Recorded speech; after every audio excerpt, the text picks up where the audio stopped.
OCO, I'm Linda Ann Smith, and I've chosen for my Women's History Hop, instead of one person to feature, I have chosen a group of women to feature, and that is Native American women. Native American women taught me how to make cornhusk dolls, so that's what I'm going to be doing today. The first thing you do is soak your corn husk in a pan of water, and those will need to be soaked for maybe 5 to 10 minutes at least. You can soak them longer, but you need at least that much time.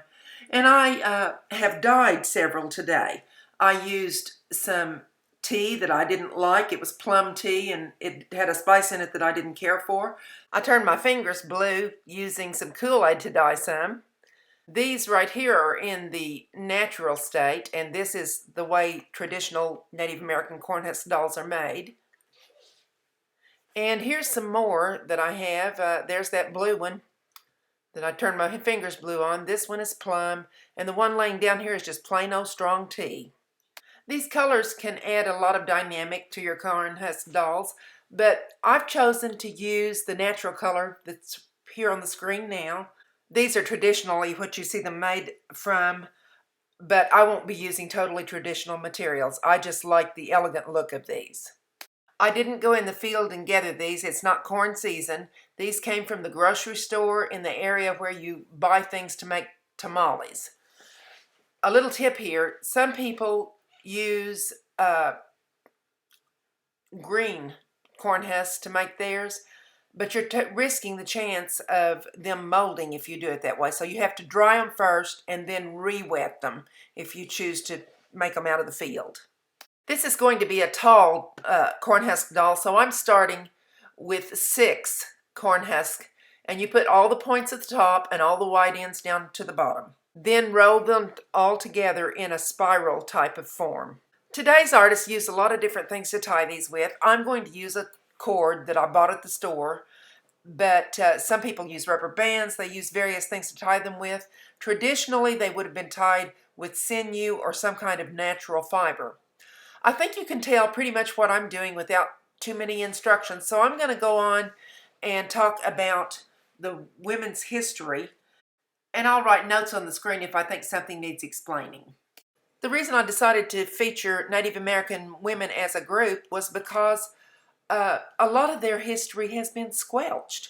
I could find information on people like Wilma Mankiller, who was the first female Cherokee chief, and I could find information on Maria Tallchief, who was a very famous ballerina. Of course, there's Pocahontas and Sacagawea. During my research for information about Native American women, I came across several sources that told me that the things that we have read in our history books about Sacagawea and Pocahontas is based a lot on legend, and that perhaps that is because their fame is based on association with non-Indians is the reason they even landed in our history books. These sources continue to say that the Europeans who were writing the history books were basing it on their viewpoint, and they were misinterpreting what they saw.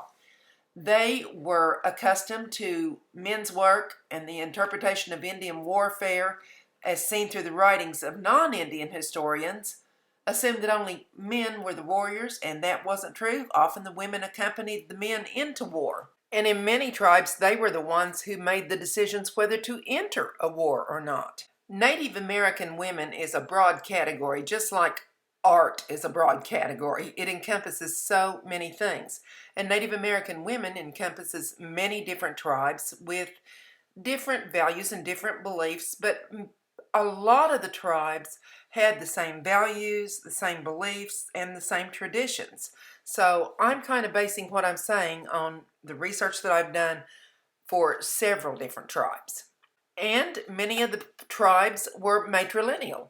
This means that it was a system that belonged to their mother's clans or extended families.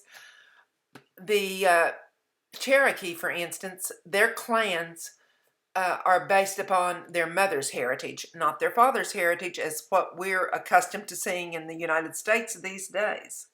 And it was very unusual when the European men came here and visited, and they couldn't understand this type of relationship between the men and the women.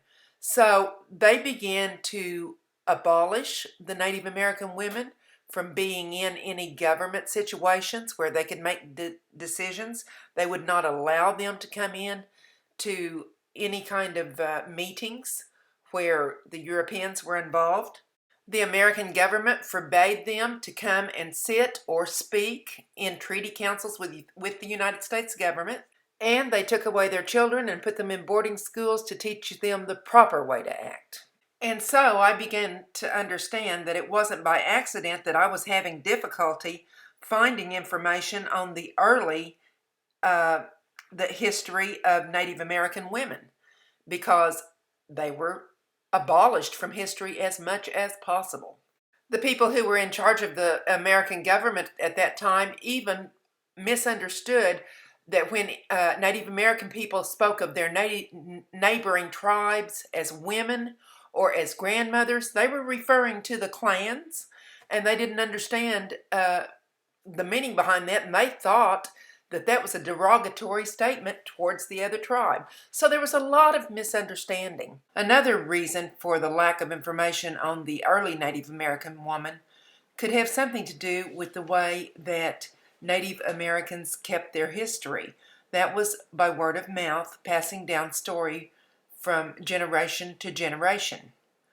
And it wasn't until Sequoyah came along and invented the alphabet or the syllabary and used that with the Cherokees that many of the tribes started writing down things. And again, I'm no expert. I'm just summarizing what I have read through my research. In trying to decide who I was going to feature on this video, I've approached many Native American women and said, and many Native American men, and said, tell me about a great woman in your history. And I get these blank stares. And so I say, can you tell me any women of your tribe or of another tribe who accomplished great deeds?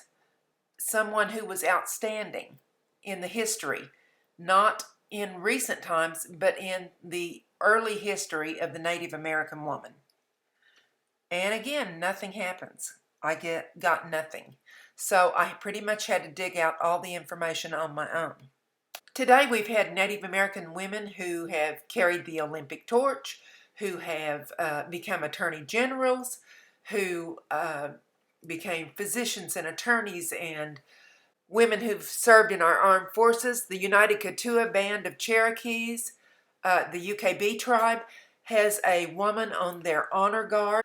I count it your misfortune if you don't have Native American women who are your friends, because I respect their dedication, their reverence, their strength, talents, humor, and so many more qualities that they embrace. What-oh! Thank you to Rose and her daughter Lana, who taught me to make corn husk dolls. To see other great women in history and the artists who are saluting those women, go to the description box below and click on the first link. It will take you to the next hop, and you can repeat that for each time that you go to a new channel until you come back, and then you'll be able to hop to another set of videos. If you enjoyed this video, please comment below, give me a thumbs up, and subscribe to my channel.